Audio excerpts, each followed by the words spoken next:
Hello friends, welcome back to my YouTube channel. આજે આપણે બનાવીશું આલુ મટર સેન્ડવિચ, સાથે આપણે ચટણી પણ બનાવીશું।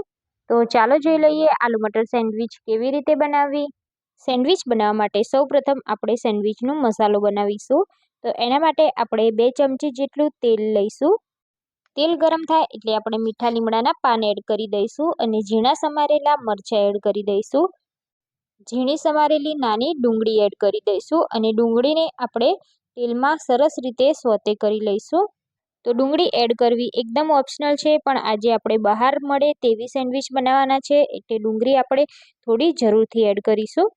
તો ડુંગળી આપણી સોફ્ટ થઈ જાય પછી આપણે તેમાં 1 વાડકી જેટલા બાફેલા વટાણા એડ કરી દઈશું અને વટાણાને આપણે સરસ રીતે તેલમાં સોતે કરી લઈશું। જો તમારી પાસે ફ્રોઝન વટાણા હોય તો તમે ડાયરેક્ટ પણ એડ કરી શકો છો, પણ અત્યારે વટાણાની સિઝન ચાલે છે એટલે આપણે ફ્રેશ વટાણા જ લીધા છે। હવે આપણે મસાલા કરીશું। તો એના માટે અડધી ચમચી આપણે હળદર પાવડર, 1 ચમચી આપણે લાલ મરચું પાવડર અને 1/4 ચમચી આપણે આમચૂર પાવડર એડ કરીશું અને 1/4 ચમચી આપણે ચાટ મસાલો એડ કરીશું અને 1 ચમચી જેટલો આપણે શેકેલા જીરા પાવડર એડ કરીશું। હવે આપણે મસાલાને સરસ રીતે મિક્સ કરી લઈશું। તો મસાલા અહીંયા એકદમ સરસ રીતે આપણા કૂક થઈ ગયા છે। તો મેં અહીંયા 4 મોટી સાઈઝના બટેકા લીધા છે। તો બટેકાને બાફી છાલ ઉતારી લીધા છે। હવે આપણે તેને આ રીતે હાથેથી મેશ કરી લઈશું। તમારે મેસરની મદદથી મેશ કરવા હોય તો પણ કરી શકો છો। આ રીતે આપણે રફલી મેશ કરી દઈશું। એવી રીતે બધા જ બટેકાને આપણે આ રીતે મેશ કરી લઈશું। તો તમારે જે પ્રમાણે સેન્ડવિચ બનાવવાની હોય એ પ્રમાણે તમે બટેકાની ક્વોન્ટિટી વધારી શકો છો। હું અહીંયા 4 લોકો માટે આ સેન્ડવિચ બનાવી રહી છું, એટલે મેં બટેકા 4 લીધા છે। જો તમારે જે પ્રમાણે બનાવવાના હોય તે પ્રમાણે તેની ક્વોન્ટિટી વધારી શકો છો। બટેકાને આપણે સરસ રીતે બધો જ મસાલો ભળી જાય એ રીતે મિક્સ કરી દઈશું।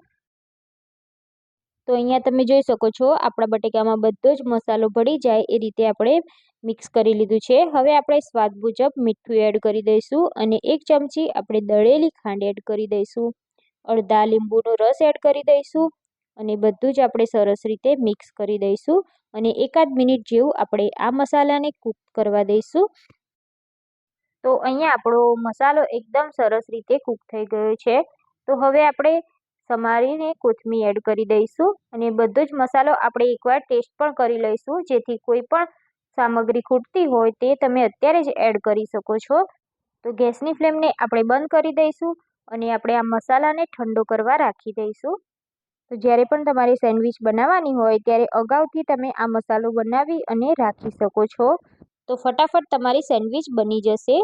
તો હવે આપણે સેન્ડવિચ માટે ગ્રીન ચટણી બનાવી લઈશું। તો એના માટે મેં અહીંયા 1/4 કપ જેટલા ફુદીનાના પાન લીધા છે। એમાં 2-4 લીલા મરચાં એડ કરીશું, નાના એવા આદુના ટુકડા, 4-5 લસણની કળી, થોડીક એવી આ રીતની પીળી સેવ આવે છે તે એડ કરી દઈશું। 1 ચમચી જીરું એડ કરી દઈશું અને સ્વાદ મુજબ આપણે મીઠું એડ કરી દઈશું। તો મેં અહીંયા સંચર પાવડર એડ કર્યો છે એટલે મીઠું એડ નથી કર્યું। જો તમારી પાસે સંચર પાવડર ના હોય તો તમે મીઠું એડ કરી શકો છો। હવે આપણે આમાં 1 ચમચી જેટલી ખાંડ એડ કરીશું। તો ખાંડની જગ્યાએ તમે ગોળ પણ એડ કરી શકો છો। હવે આપણે આમાં લીલી કોથમીર એડ કરી દઈશું। કોથમીરને આપણે ડાળખી સહિત જ લેવાની છે અને હવે આપણે અડધા લીંબુનો રસ એડ કરી દઈશું।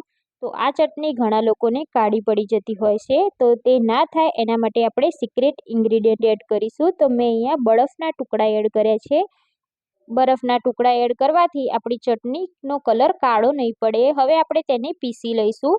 તો અહીંયા તમે જોઈ શકો છો એકદમ સ્મૂથ આપણે પેસ્ટ વાટી લઈશું। હવે આપણે સેન્ડવિચ બનાવવાનું શરૂ કરીશું। તો મેં અહીંયા સેન્ડવિચ બ્રેડ લીધી છે। તો આ રીતની બ્રેડ આવે જેનો બોર્ડરનો ભાગ ના હોય એવી લીધી છે। તમે અહીંયા મલ્ટીગ્રેન આટાવાળી પણ લઈ શકો છો।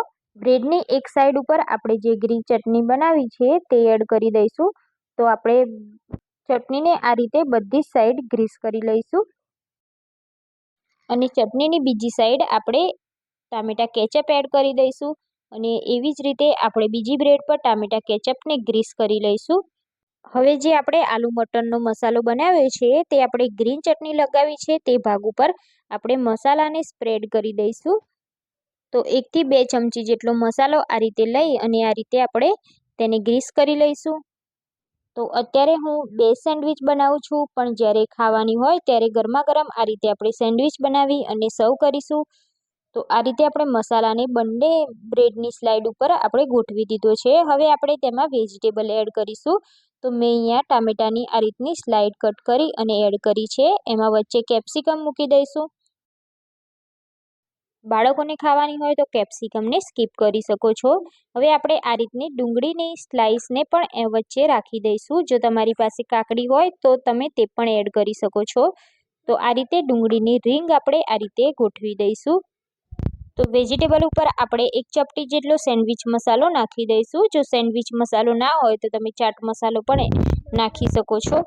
હવે આપણે ચીઝ ખમણી અને એડ કરીશું। જો ચીઝ પસંદ ના હોય તો તમે એમને પણ આ સેન્ડવિચ ખાઈ શકો છો, પણ આપણે થોડું ટેસ્ટી બનાવીશું એટલે ચીઝ એડ કરીશું।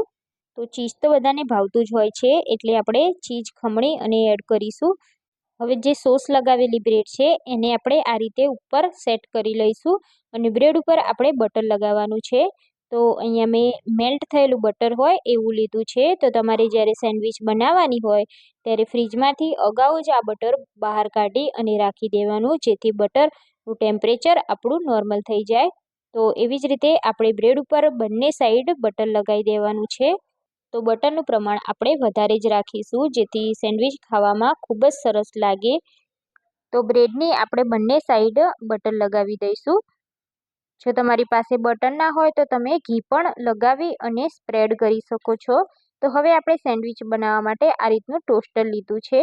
તો હવે આપણે જે બ્રેડ ભરીને રાખી છે તે બટરવાળી બ્રેડ આપણે આ રીતે ગોઠવી દઈશું અને ઉપરની સાઈડ પણ આપણે બટર લગાવી અને ગ્રીસ કરી લઈશું। તો આપણે ઉપરની સાઈડ પણ આ રીતે બટર લગાવી દઈશું। તો હવે આપણે સેન્ડવિચ મેકરનું ઢાંકણ બંધ કરી આપણે 15 થી 20 મિનિટ જેવું સેન્ડવિચને કૂક કરી લઈશું। જો તમારી પાસે સેન્ડવિચ મેકર ના હોય તો તમે તવા પર પણ આ રીતનું સેન્ડવિચ બનાવી શકો છો। તો તમે જોઈ શકો છો અહીંયા આપણી સેન્ડવિચ એકદમ સરસ રીતે શેકાઈ અને રેડી થઈ ગઈ છે। તો આપણે સર્વિંગ પ્લેટમાં કાઢી લઈશું। તો આ સેન્ડવિચ બનાવવાની એકદમ ઈઝી છે, બાળકોને તો બહુ જ ભાવશે, બહારનું પણ ખાવાનું ભૂલી જશે એવી આપણે ઘરે જ આલુ મટર સેન્ડવિચ રેડી કરી દીધી છે। જો તમારા બાળકો વારંવાર બહારનું ખાવાનું પસંદ કરતા હોય તો આ રીતની સેન્ડવિચ બનાવી અને તમે તેમને ખવડાવી શકો છો। બાળકના લંચ બોક્સમાં પણ તમે આ સેન્ડવિચને ભરી શકો છો। તો એકદમ ટેસ્ટી આલુ મટર સેન્ડવિચ આપણી તૈયાર થઈ ગઈ છે। તો તમે પણ ક્યારે આ રીતની સેન્ડવિચ ના બનાવી હોય તો એકવાર જરૂરથી બનાવજો અને તમારો અનુભવ મને કમેન્ટ બોક્સમાં જણાવજો। જો તમને મારો વિડીયો પસંદ આવ્યો હોય તો વિડીયોને લાઇક અને શેર જરૂરથી કરજો અને ચેનલને સબસ્ક્રાઇબ ના કરી હોય તો ચેનલને સબસ્ક્રાઇબ કરી લેજો અને બાજુમાં આપેલા બેલ આઇકોન પર ક્લિક કરી લેજો, જેથી આવીને આવી નવી રેસીપીના નોટિફિકેશન તમને મળી શકે। તો ફરી મળીશું એક નવી રેસીપી સાથે। Thanks for watching.